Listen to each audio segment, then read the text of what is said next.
Hello and welcome along to the Fourmation Podcast, back again with another episode as Euro 2020 edges ever closer, and we are getting ready for the Euros at the Fourmation. If you're watching on YouTube, you might already be able to see. I don't know if the other guys have done anything, but I wanted to talk about this in the intro anyway. In this corner here, for anyone just listening on Spotify, I've got a new microphone. Thanks for grandparents Adi and Kath from Cornwall for getting that as a little early birthday present. Thank you very much. I know you'll be listening or watching. Then we've got the Euro wall chart in the background as well, and a Wes Houlihan picture just for good measure, just for good luck, really. But the Euros is getting closer.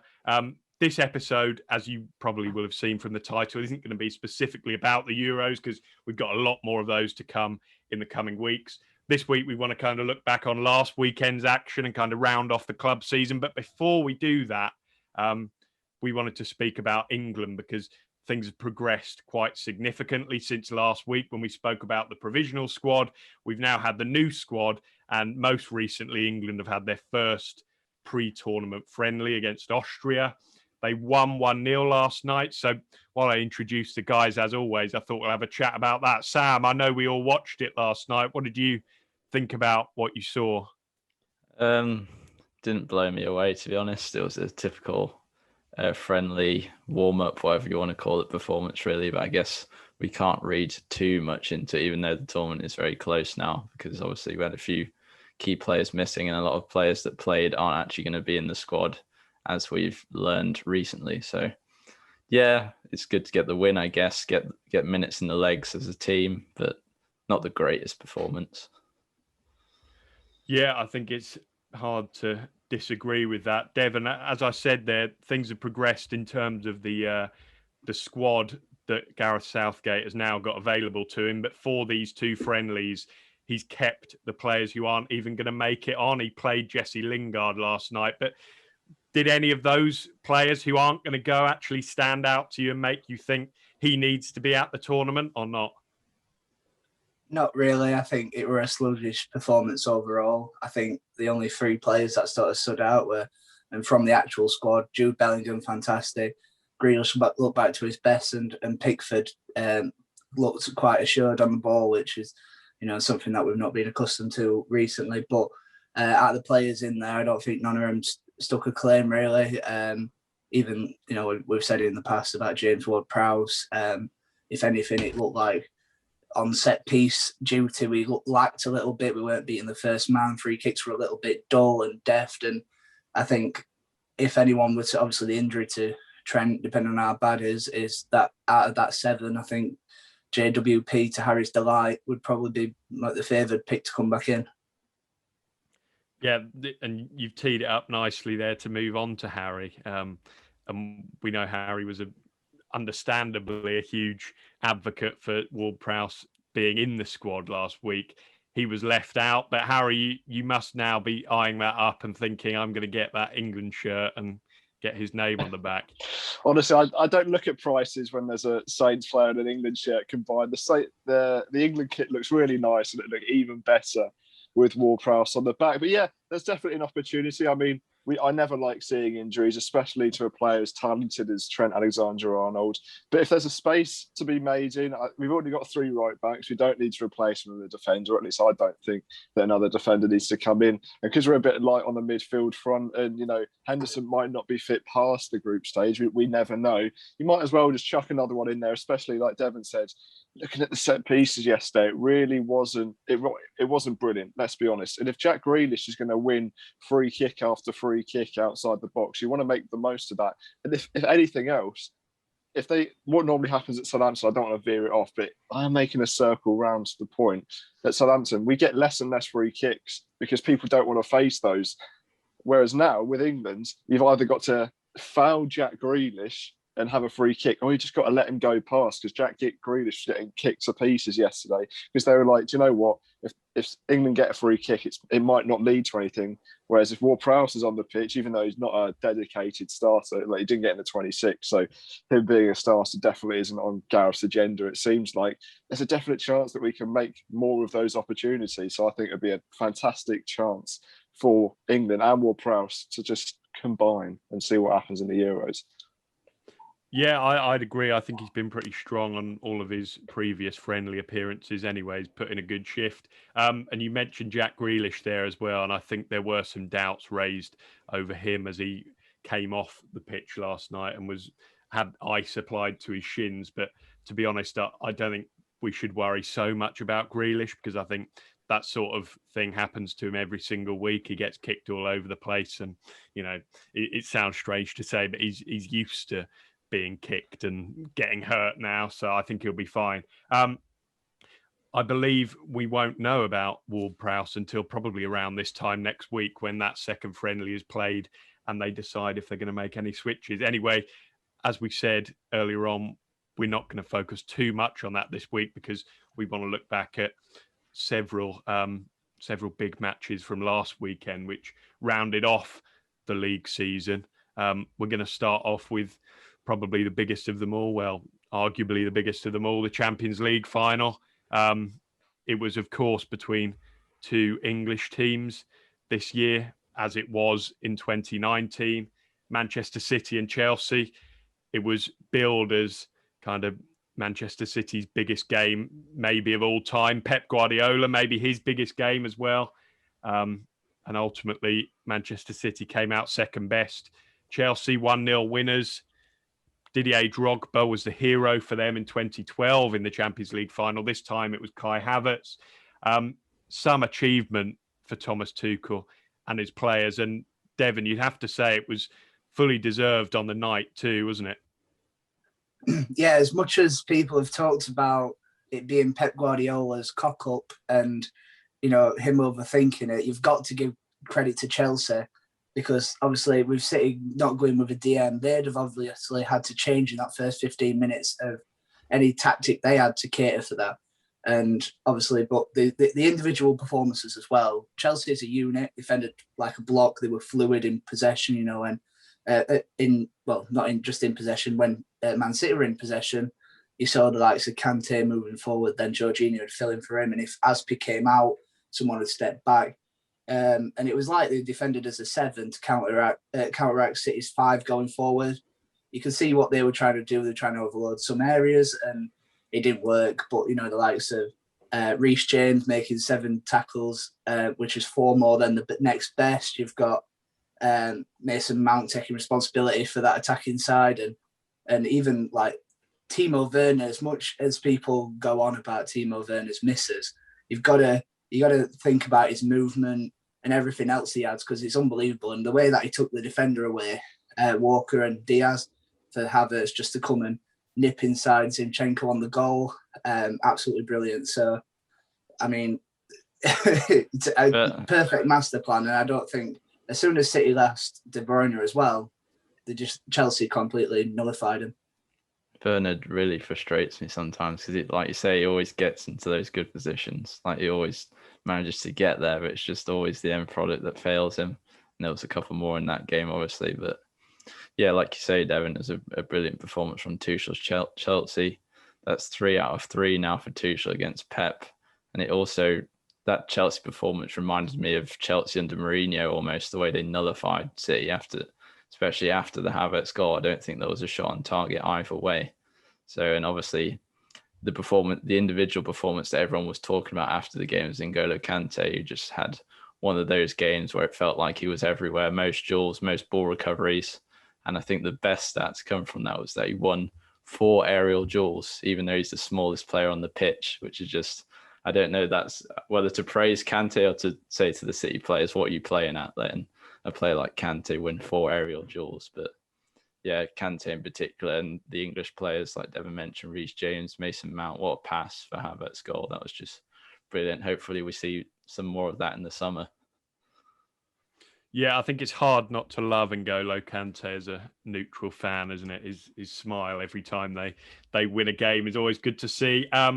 And Tuchel, you have to say, as we've kind of touched on there, nullifying City and all of their attacking threats. The defensive solidity that he has instilled in Chelsea since coming in has been remarkable, really. Chelsea's Edouard Mendy, who, of course, came in at the start of the year, he's kept 9 clean sheets in 12 Champions League games this year. No keeper has kept more in a single campaign.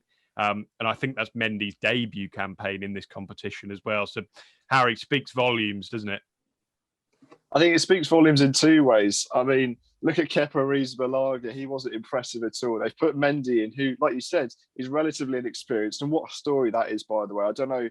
I can't remember which website posted it, but if you just type in Mendy story, I imagine it was the Daily Mail or the Telegraph or something like that. I'm pretty sure it was the Mail. Read that story because it's absolutely unbelievable. He's from unemployment to now a Champions League final winner.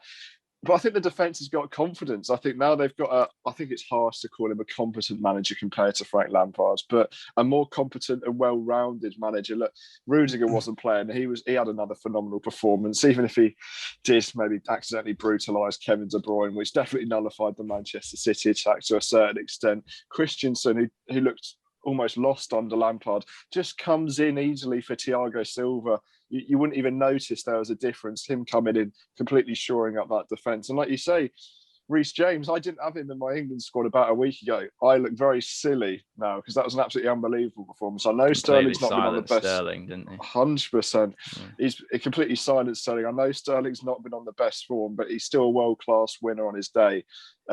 Keeping a clean sheet against Manchester City certainly isn't easy, but if you let Chelsea have that sort of chance, especially with the team selection, I know Devon said that, they have to change things, which definitely makes it even more impressive. But yeah, Chelsea made the most of what was a good Champions League final. Before we move on to kind of touch on what this means for Man City going forward then, Devon, when Tuchel arrived earlier this year, I think if you'd said that Chelsea are going to go on to win the Champions League, I don't think anyone would have believed it. So surely this achievement, if he wasn't already up there already, surely it ranks him among the top elite managers in the world, no? Definitely. I think I said it when he came in. I said I was a fan of him from when he were at Dortmund. I didn't really see anything at PSG which were particularly impressive because obviously they win, apart from 3 occasions in the last 10 years, they've won their league. So I think he's took some examples from the Champions League final last year and seeing how Bayern Munich completely they got them pockets, they dominated possession. It were a little bit like this, and I think he took lessons from there and implemented it into his Chelsea side this time. But going back to, even though it's been a couple of months with our schedule and stuff like that, but a couple of episodes ago, I think we were talking about, did Harry said that Chelsea were going to be a very dark horse going into the semi-finals. I think I'm surprised he's not mentioned it yet, because that would have been something that I instantly would have said if it was me. But I think when we at that point we said we've seen what Chelsea have done. They've shored up that defence. They've got them playing confident, and eventually we'll see the attacking impetus. And now, I think next season we'll see them actually flourish. Likes of Werner will get even more goal involvements, hopefully more his name on a score sheet rather than an assist. And Havertz as well could develop into one of the best centre forwards in not just in England but the world. Yeah, and Chelsea are expected to offer Tuchel a new deal in the summer because he only signed an 18-month one when he joined. And I've seen suggestions as well that they're going to spend big again. It's not a surprise, I know, but there's been links to Kane and I think to Haaland as well. I suppose every big club in Europe has been linked with those players. But even so, Sam, if you were a Man City fan at this point, would you view Chelsea as your closest challengers for next season's Premier League title? Or is it more open than that because you've got Man United getting closer as well? How would you view that? It's difficult, but you have to look at, when they've come up against Chelsea and Tuchel, and Tuchel's had Guardiola's number every time. It was obviously, I think City fans would be scratching their heads a little bit at the big gamble that Guardiola made before the game, not selecting either Rodri or Fernandinho and going with De Bruyne and Gundogan in the middle. I mean, they seemed like they were a bit confused as to what their roles were during the game. And it sort of muddled with their game plan a little bit. I would just, if it's not broke, don't fix it. I thought Guardiola, of all people, would know that. So, you've got to look at Chelsea, and they've just been brilliant this season under Tuchel, and they've had City's number every time. So you have to definitely look at them as a title challenger next season with the size of the pocket that Roman Abramovich has got. I don't know if it was clear to anyone else, but it felt like Pep Guardiola were in bed that night previous going, like still trying to think what he wanted to do.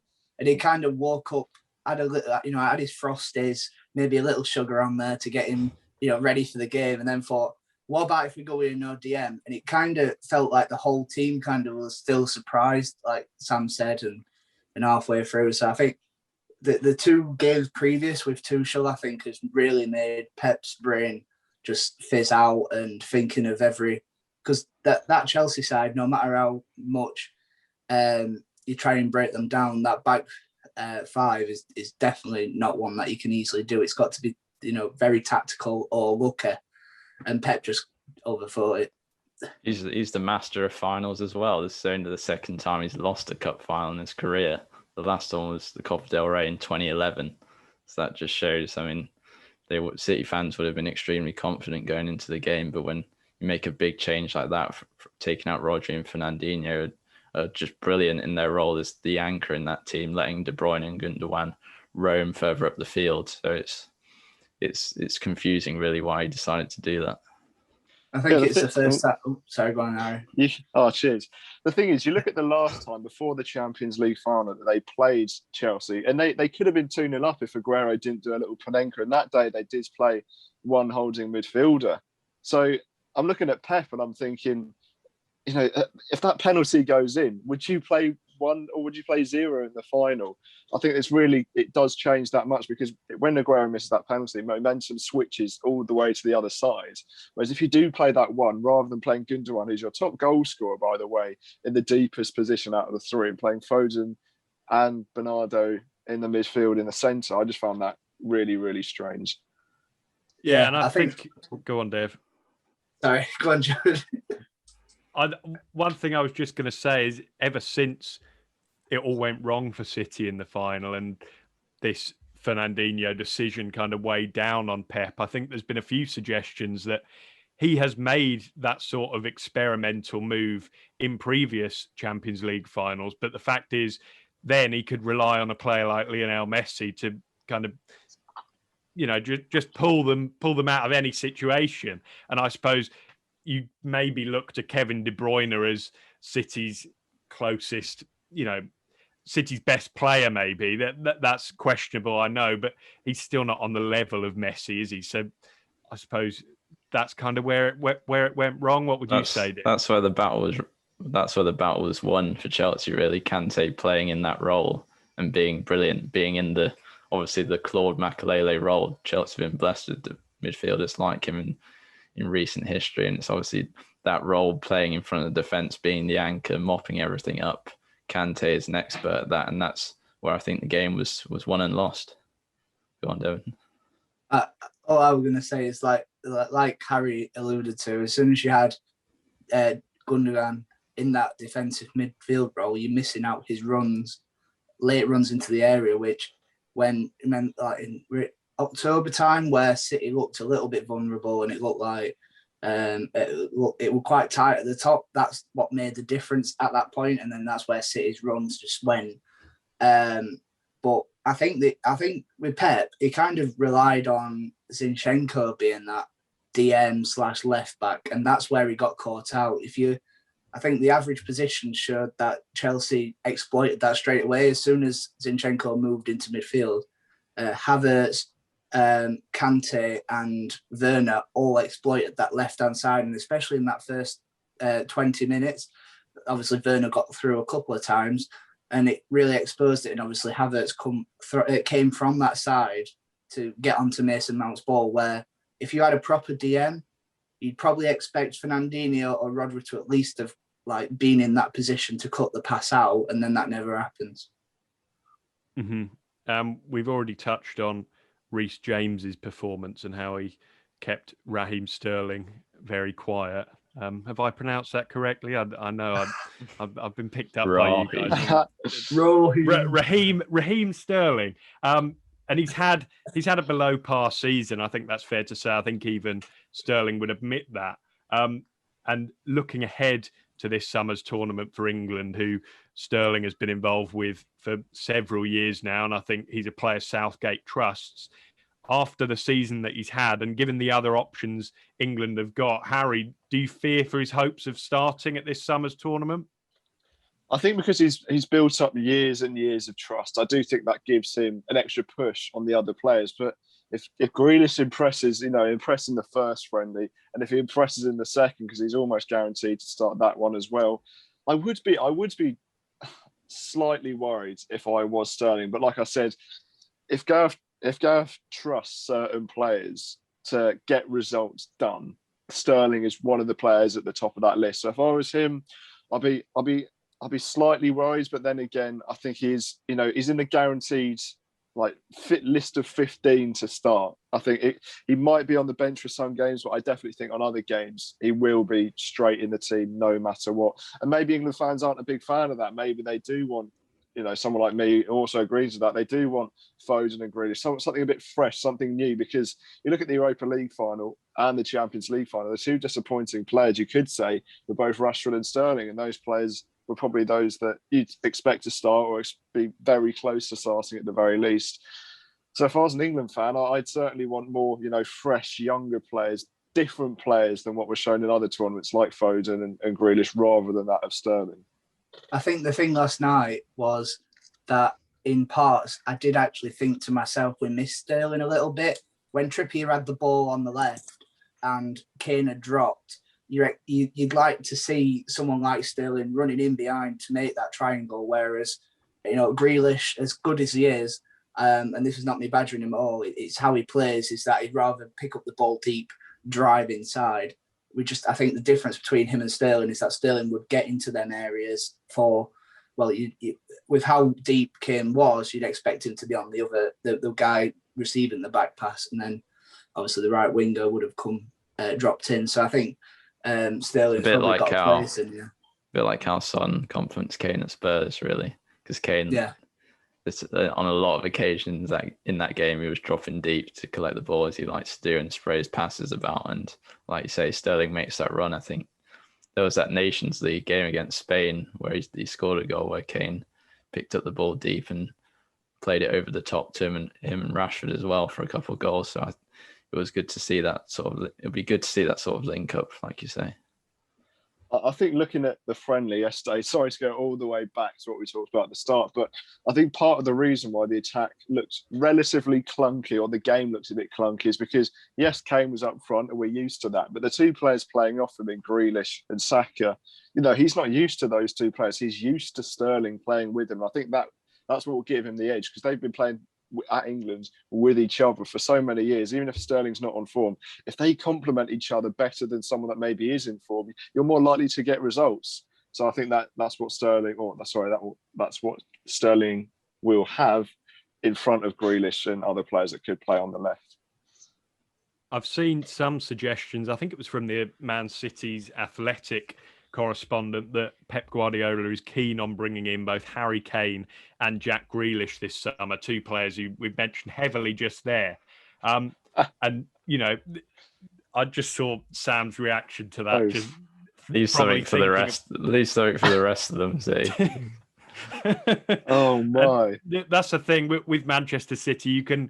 It would not be a surprise in any way if they forked out the cash to bring those players in. But one thing I think we should consider is, if these players are going to come in, then surely players like, I'm thinking in my head, Raheem Sterling, Bernardo Silva, surely you expect them to go out the door, don't you? Surely they can't all come in. They've already got too many options. Does that stop Pep?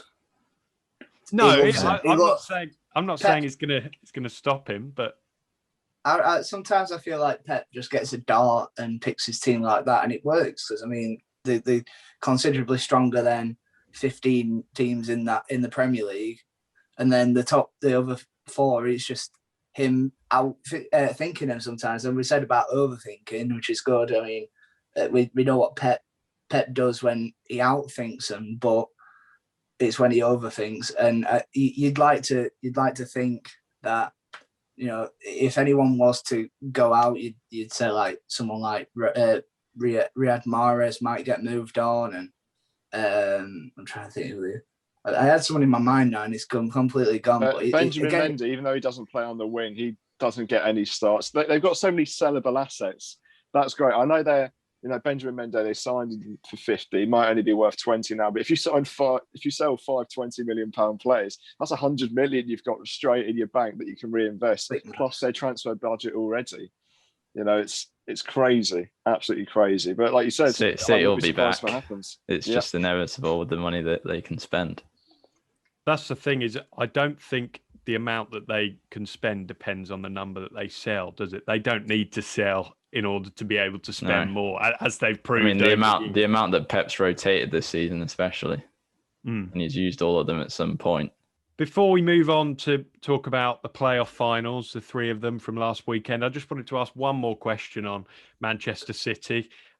This season, they've won 2 trophies, the Premier League and the League Cup. But Sam, after this defeat in the Champions League final, would you constitute the 2020-21 season as a failure for Man City?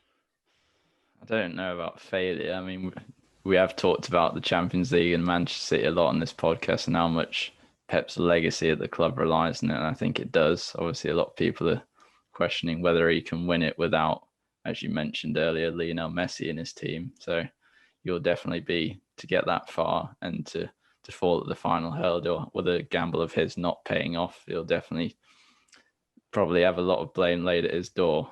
But I don't know if I'd see it as a failure. I think that it's still been a very good season.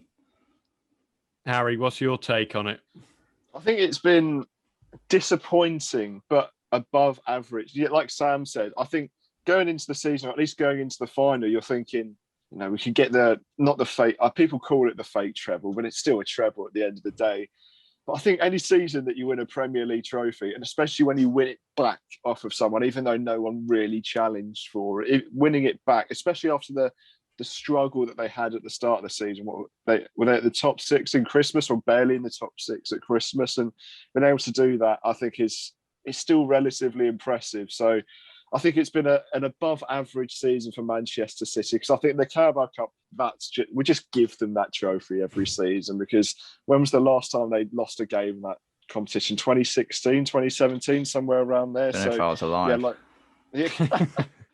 So, like Sam said, it's not the end of the world. It's just They've a met good expectations. season. Yeah, we'll go with that. They've just about met expectations. Devon, would you agree with what the guys have said there? Yeah, I mean, they still won the Premier League after, obviously, people were predicting that Liverpool might become a force and be that Man City over the next few years. Obviously, they're being unlucky with injuries and the 48 centre-back partnerships and whatever. But I think that this was the closest chance they got to that Champions League. Obviously, they're in a final. That was a very stupid comment. But just the overall, even in the semi-finals and quarterfinals, you're thinking, you know what, this could be City's to lose. And are they going to get that shot again? Maybe if they do get the capture of Kane and maybe Grealish as well, then that takes them to a whole new level. But we've seen it in the past. I mean, remember when Liverpool lost the final to Real Madrid, and then came back stronger. And we've seen teams do that in the past. And maybe City could be that next one where next season they'll use the frustration into that, maybe take a hit on the Premier League and go full throttle into the Champions League. The only other thing in my mind that was, will Pep be there? Because if Pep sees this as too much of a failure for his own legacy, he might just walk and see, fancy a new challenge. You never know. I think there's a level of success off the pitch as well. I think finding a world-class centre-back, they spend 40 million on a centre-back every season, and it doesn't always come to success. You look at Ake, I know he's like the 15th choice. You look at Mangala a few seasons ago. But finding Diaz, that's a centre-back that they've got for 10 years, or they'll make massive profit on and they'll go to Real Madrid or Barcelona. And having a player like that, that's the progress. I think they still win it without the league without him. I don't think, because Laporte's been fit basically all season, the re-emergence, of Stones. But I think the transfer market this season's been good. I think it's been good for them rather than, I think Ake was a bit of a waste of money. But apart from that, I think finding Diaz ahead of other opposition as well, I think that's huge for the future. Yeah, it'll be interesting to see. Hopefully, I have to say, speaking as a neutral, I hope that Man City are given more of a challenge next year in terms of that league title, because I think back to the year when it was them and Liverpool went down to the final day, and I think that was really entertaining to watch. And last year just really wasn't, was it? It's always harder to defend the title, it seems. So I imagine it will be more challenging. Yeah, very true. I think Chelsea will fancy their chances. Liverpool maybe as well. But who cares about that now? Because the Euros is on the way. It's a future podcast. In a month's time, we'll think about that. It's all about League One anyway next year. That's the most. Get your wall charts ready. I've already plugged it once. Get a wall chart because they are brilliant. But enough about that. It's time to think about the playoffs. The Champions League final is probably there's Devon's wall chart. Devon's ready. Don't put it up. Mum won't let me put it anywhere in the room, so it's just going to be under my bed. Yeah, the Champions League final might be the biggest game in maybe in world club football, unless you're talking about the World Cup. No, I don't. Club World Cup. No. I don't think anyone considers that. But in English football, it's always billed as the most expensive game in English football is the Championship playoff final. That took place last Saturday between Brentford and Swansea. And I think it's safe to say playoff finals they're supposed to be nervy, stressful affairs for any supporters whose club is involved in the final. But I'm not sure last week's final could have been any easier for Brentford fans, to be honest. They beat Swansea 2-0 to join Norwich and Watford in next season's Premier League. We haven't actually mentioned that Norwich are up on here before, actually, so that's a nice tick on that on the checklist. But this isn't about Norwich. This is about Brentford. They were 2-0 up inside 20 minutes in last week's final. Ivan Toney with the first goal from the penalty spot and Emiliano with the second. It was Brentford's 10th ever playoff campaign, and they'd never been promoted via the playoffs before. So, Harry, it must be such a relief for them, particularly as this result sees them become a Premier League club for the first time. Almost certainly. I think going into the Premier League, I think look at their recruitment in the Championship. If they just level it up, I think they can be a serious contender for the top 12. And I'm looking at other teams this season that struggled against relegation. I'm thinking the teams that are coming up, it's not going to be easy for anyone to stay up. I think Norwich have got better as long as they keep Buendia or at least reinvest that money well. I think Watford are very good. And I think Brentford, if they spend the money, and I don't think they're going to be scared to spend money, especially now they're going to keep Toney, or I think their chairman said that they're certainly going to keep Toney because they'll be in the Premier League. I think it's going to be a serious challenge for teams. But like you said, it was quite a simple day at the office for Brentford. Swansea had 0 shots on target. There was a couple chances for Ayew that just went back. And I think of the second half one when they're 2-0 down and he got in front of the defender, but it just about went past the post. But yeah, it was relatively simple. And I think the penalty on the 10th minute mark just set the tone for the day, really. Sam, it's nearly a year since we spoke about Brentford losing in last season's playoff final. But do you think the fact that this time around they got through the big day at Wembley with such composure, that shows you just how much they have improved over that last year, don't you think? Yeah, they've learned from their mistakes, and it's always a question around Brentford whether they can continue to replace that striker that they always seem to find. You got Mopé, Watkins, now Toney, who's just been a level up, really. Obviously breaking Glenn Murray's record for most goals in a single championship season. He's obviously been key. And players like Ethan Pinnock, Dalsgaard, the spine of that team, they've kept together for a while now, and they've really grown together as a team. Obviously, Pontus Jansson leading the team as the captain as well. His leadership's been really good for them as well. So yeah, it's, like I say, it was a very comfortable day. Toney obviously got off to a very quick start. If only that shot went in from range, that was a brilliant shot from him. And he was just on fire once again, and Swansea never really troubled. So like Harry says, I'd fancy them to do a few things next season, maybe. Yeah, I think it reminded me of the 2015 final when I can remember going to Wembley full of nerves for Middlesbrough against Norwich, and that was a bit of a breeze for us as well. I think we were 2 up inside 15 minutes and Middlesbrough didn't really lay a glove, but as we say, it says a lot about how Brentford have improved. Devon, looking ahead to next season, is there anywhere you think they perhaps need to strengthen in order to survive, or is it more about keeping hold of who they've got and Ivan Toney being the main person in that discussion? Well, as Harry alluded to, it's going to be interesting to see how the Moneyball sort of tactic in with the way that they get these players on board will work in the Premier League. And we've seen it in League One. It worked. Championship, it's obviously worked after a period of time.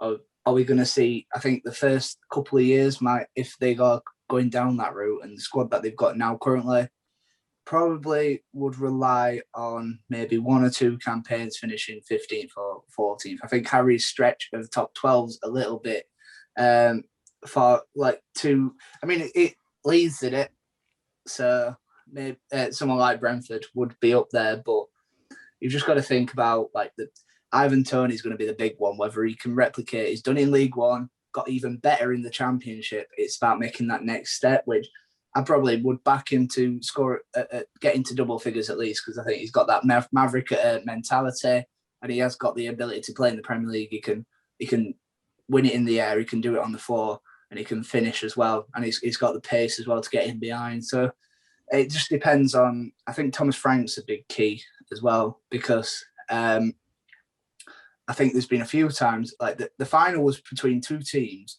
that started really well and then fizzled out very quickly. And I think Brentford managed to get themselves back into form just in time.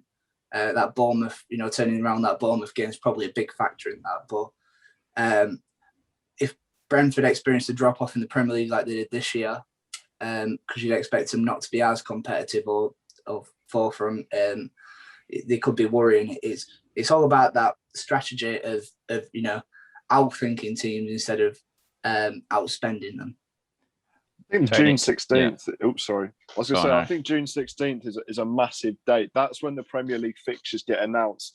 And if they have, a couple of relegation battle teams in the first few weeks, that could be a good thing or a bad thing. If they win those games, confidence is high again into the rest of the season. If they lose those games, then it could be a bit worrying. But I'd back them to win. It's not obviously not every game, because no one's ever won every game in the Premier League. But what I meant by that is I think they'll be competitive in a lot of games. It'll be interesting to see how Toney does, because like you say, not every striker can make it, but I think Toney can certainly be one of those. But yeah, Brentford's, they're going to be scary. And if Newcastle can get 12th, I think any team can get 12th.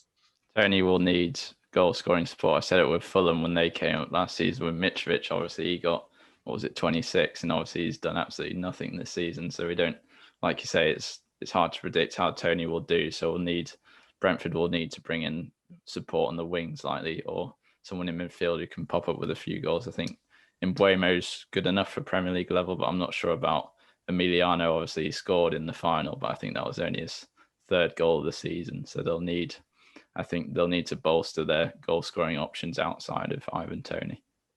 Yeah, and even like the strength in midfield, is Jensen going to take that responsibility?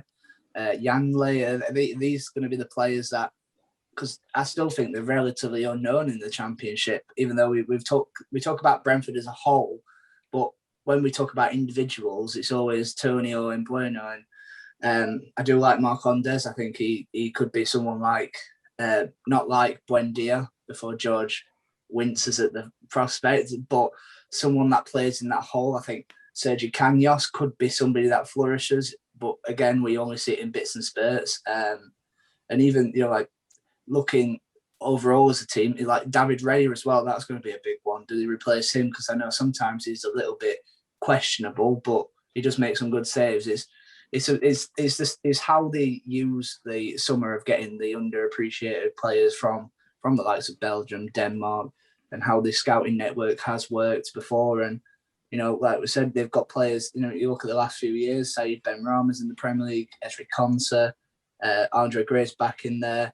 Mopai. They have got the players that have made that step up, and they've looked convincing in the Premier League. So we might just see these players naturally switch, and they're in there. They know what they're doing. And the players that they bring in, it's going to be an interesting summer at least, because I think out of the 3 promoted sides, I think Brentford's the one that I'd been most worried about going straight back down. David Raya was a player I was definitely going to mention, Dev, and that scenario reminds me a little bit of when Brighton went up about 4 years ago, and I think they had David Stockdale in goal throughout their championship season, and from the outside, he appeared to have a pretty good time of it, but Brighton made the assessment. They said, we need an upgrade on Stockdale. After he got them promoted, been there a couple of years, he was out. Matt Ryan came in, and it turned out to be a really good decision because Matt Ryan proved his credentials and he was really solid for them. And I think we've maybe touched on before about the strength of the goalkeepers in the Premier League. I think if they were to go up with Raya, who, as you say, has had his moments where you think, is he up to it? Is he not? I think that's an area they will be looking at, but they're difficult to come by, good goalkeepers, aren't they? Yeah, apart from one player that played in the opposite goal that made me look like a fool on Saturday. But I think he could be someone that could go into Brentford next year on loan from Newcastle and only be permanent. But just touching on Swansea, they're a bit of a crossroads now, really, because obviously Steve Cooper's done a good job getting him into the playoffs the last 2 seasons, but it's not certain they'll stay. He's been touted for the Crystal Palace job. You obviously got Woodman, Gahey, Horahan, who will all go back to their parent clubs after their loan spells this season, and they've all been crucial for them this season. Obviously, Andre Ayew, their top scorer, he probably won't stay either. I don't see him staying anyway, so there could be a lot of departures at Swansea. So it'll be a very important summer for them, I think. Yeah, I think Gahey, as you say, there has been really huge for them and their defensive solidity, as has Woodman. And I think Gahey is being admired by several Premier League clubs. So I would be very surprised if he went back to Swansea. But I think it has been touched on since the lineup was completed for the Championship about how open the field will be next year. If they keep Steve Cooper, Devon, do you see them being one of the teams up there again next year? I'd maybe in terms of playoffs, but like how Brentford have adapted it season upon season, and other teams are starting to build a bit of momentum. It's going to be a good championship because there's a lot of teams where you can't predict any sort of winner at the minute. It's kind of like, well, they're all right. I mean, we've seen like QPRs and stuff made them late runs at the end. Are we going to see a similar season where? Because I think Swansea will have a massive drop-off, like Sam said, that those 3 loan players are absolutely crucial. I mean, like even the players that are still there, like Cabango's, if he has a decent Euros, he might be off to, especially. And if Cooper does leave, I know you said about him, if he stays, but if he does leave, he's going to take some of that young talent with him. And I think overall from Swansea, they've missed someone like Ryan Brewster, who's been putting the goals in, and even like Ayew. I know there were a few times where the pictures came to him and he was tapping the badge saying he wants to stay. But I mean, would Ayew favour a move back to somewhere like Marseille? Probably. His contract expires, I think. I don't think he signed a new one. So is it? That's confirmation then. I'll do some research next week.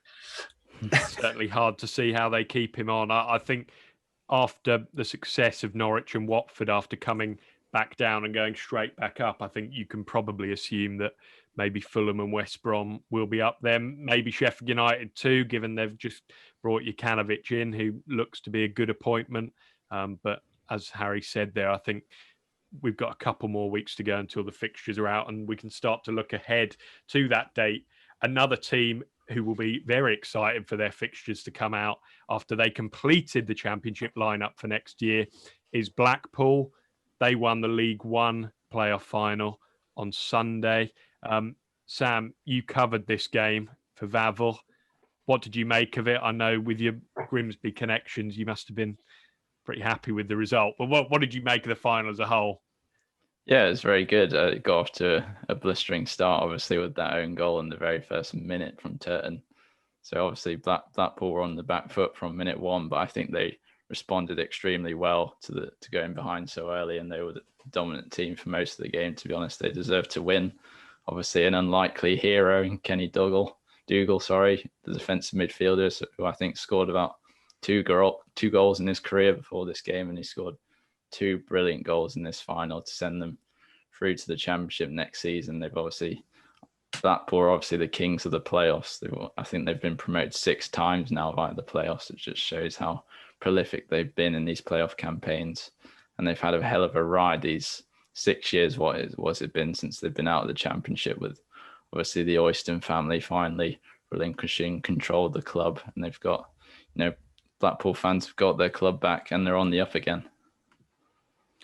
Yeah, and Neil Critchley, the man who people will probably recognise if you're not a regular watcher of League One from his Liverpool. I'm trying to think what to say, but he represented Liverpool in was it the FA Cup last season? I think it was the FA Cup when Liverpool were away on Club World Cup duty. He came in with the youth team, did a pretty good job there. I think he got them through to the next round, and now he's gone to Blackpool and done a very good job. Devon, do you see him taking them from strength to strength next year in the Championship? It's going to be an interesting summer. I think not just because of the colours they play in, but they could be a little bit like Luton when they first came up. They've got a couple of good players in there, but overall the quality is probably not up to scratch just yet. I think they'll be aided by some of the teams in the Championship performing below par. You'd like to say that Derby might experience a bounce back, and maybe Huddersfield might, stitch some of them the holes that they started to create towards the end of the season. But if not, they're going to be down there. I think Luton, now they've lost a couple of big players, they'll be down there as well. It's all about their business. There's a lot of good free agents in there. It depends on the budget that Blackpool have got. Like, I'm not going to sit here and say, I know this and this is about Blackpool, because whenever I think of Blackpool, I always think of when they went up to the Premier League. So I'm expecting Gary Taylor-Fletcher to come on and score a goal. But it's just the summer. There's a lot of good players out there that if they're done well, as long as they stay in that and keep that progression going, fans are going to keep turning up. I think fans are very much going to just be happy to have Oyston gone, and they are reaping the rewards now. If they can carry that solidity into the Championship next season, they obviously conceded the fewest goals in League One this season, and hope that Jerry Yates can do it at Championship level, or bring in a couple more in the attacking sense to help him with the goals side of things. So I think they can survive next season. Worth mentioning as well, joining the Championship will be Peterborough and the winners of League One, Hull, Harry, who last year we saw the collapse they had under Grant McCann in the second half of that season. They've stuck with McCann. He's got them back up. They're going to have a point to prove, aren't they? I mean, you'd have certainly thought so. Obviously, they'll be without Bowen and Grzycki because they left 2 years ago. But being able to bounce straight back up, especially after such a disappointing fall, getting straight back up there. Peterborough haven't been there in quite a few seasons. So it'll be a really, really interesting Championship season. But like Devon says, teams like Derby, they're not going to have another absolutely awful season, or you certainly wouldn't expect them to. But teams that you wouldn't expect them to might do. So there's always going to be those, surprise packages that might not have a great season. And look at Wycombe. I know they got relegated to the final day, so you can't rule anyone out of the Championship, because you'd have thought maybe 5 games ago Wycombe would be on about 15 points. They get battered every week, but they didn't. They really showed in the second half of the season that they can fight with those sort of teams. So look at Hull, look at Peterborough, look at Blackpool. They could all do it. Every single one of them can really put on a fight. A positive factor is that then Blackpool fans should be back at Bloomfield Road for the next season, and you think they will be. Teams like, well, yeah, they're absolutely balmy. I mean, they are well supported around that area, even though it's an absolute terrible place around the area. But they are well supported, and teams like maybe even Derby probably lacked some of that support, and especially Sheffield United in the Premier League. As soon as these fans flood back in their numbers, it's going to be a different aspect. Now we're actually recapturing some of the the highs of the game and what we've really missed this last year. It's nice to see for Blackpool, because when they got promoted from League Two, obviously in the playoff final, the turnout for that game was not good, and that was when Oyston was still at the club, obviously. So it's nice to see them. Obviously now with Simon Sadler in charge at the top of the club, he's been a fan of the club and he knows what he's doing. So it's nice to see a club like Blackpool back where they belong. Yeah, apologies to any residents of the Bloomfield Road area there. Devon's views are his own and not representative of the podcast. I think I'm pretty sure people from Blackpool would agree with the area and the seafront. Even though it's iconic. Don't get me wrong, it is iconic, but yeah, you might be right. Moving on. Finally, in the third playoff final, which was played on the bank holiday Monday, I think this was probably the cagiest of the three games, but also the most controversial. The League Two playoff final between Morecambe and Newport. It went into extra time. A penalty was given in extra time. I'm going to say it before anyone else does. It's an absolute disgrace that this game was decided on that. Sam, it was Morecambe who were the beneficiaries of it. They won 1-0. It was a well-taken penalty, but it should never have been given, should it? No, probably not. But hey-ho, I know it was Bobby Madley in charge, who's been a Premier League referee for a while, but that's sort of the standard of refereeing in League Two, to be honest. I mean, you see those sort of decisions all the time. It's obviously very, very cruel on Newport, but I think Morecambe, on the basis of the whole season, I've been extremely impressed with them, and the turnaround that Derek Adams has had at that club with Morecambe, who have probably relegation candidates and have been around the relegation zone in League Two for a long time. When he took over, I think they were in the relegation zone. So it shows how much he's done at that club, and players like Carlos Mendes Gomez and Cole Stockton have been brilliant this season for them. And I think, although the way they won the game was probably unjust, I think they probably deserve to go up in the end for their performances throughout the season. Yeah, and I think that kind of showed through Derek Adams' interview at full time as well. And he was all in the headlines in the build up to the game. What with his, he didn't hold back, did he? No, he didn't. But can you blame him, Devon, after all that Ellison has said in the media in previous weeks about him? You know, he had the last laugh, didn't he?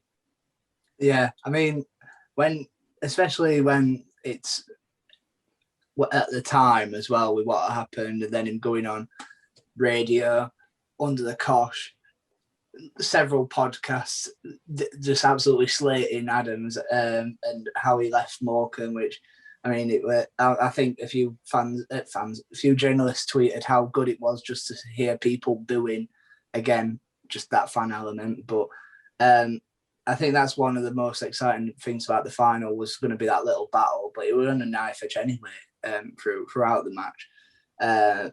But I think Adams has suffered a lot from Ellison, so sometimes it's quite nice in a story element where they do get that kind of revenge and justice. But I don't know where to go with this. Did anyone see that photo of Adams celebrating right there? Yeah, He wasn't in front of celebrating Kevin with his Ellison. face, but It was Ellison a bit. was like here. Definitely It was a bit like purposely. when the obviously the racism aspect between Suarez and Evra were happening, and I think Man United beat Liverpool in the next game at Old Trafford, and there's just the corner where Suarez is walking down the tunnel and Evra's behind him, getting it like that to the corner, and it reminded me a little bit of that. Yeah, but you look at the game. I know Obviously Newport, different circumstances as well, completely different circumstances. But Newport dominated for a lot of it. But if you don't score from 24 attempts, I'm sorry, but you've had enough chances. I know the penalty went against you, but if you don't score in 24 shots, you've had enough chances. It's just one of those things. Every season, teams have decisions that go against them, and just sadly for them, it was on the biggest day of their season. I mean, it weren't good for any Welsh side, were it? I mean, Swansea lost, Newport lost, Cardiff were nowhere near and lost 5-0 to us. I thought I'd let drop that in quickly. How would you that in this? And also Wrexham as well, dropping out of the playoffs in the final day in the National League. Welsh football's been a bit that. So hopefully that carries on into the Euros. Been a hell of a journey for Newport, to be fair, this season. The blistering start that they had, and their pitch just absolutely falling apart towards the end of the season to the point where they literally could not play on it anymore. So they've been on a hell of a journey, especially with Mike Flynn in charge, all those cup runs that they've had. And I think they can, obviously it'll be very disheartening the way they lost the game, but they can be confident that they can go again next season, I think.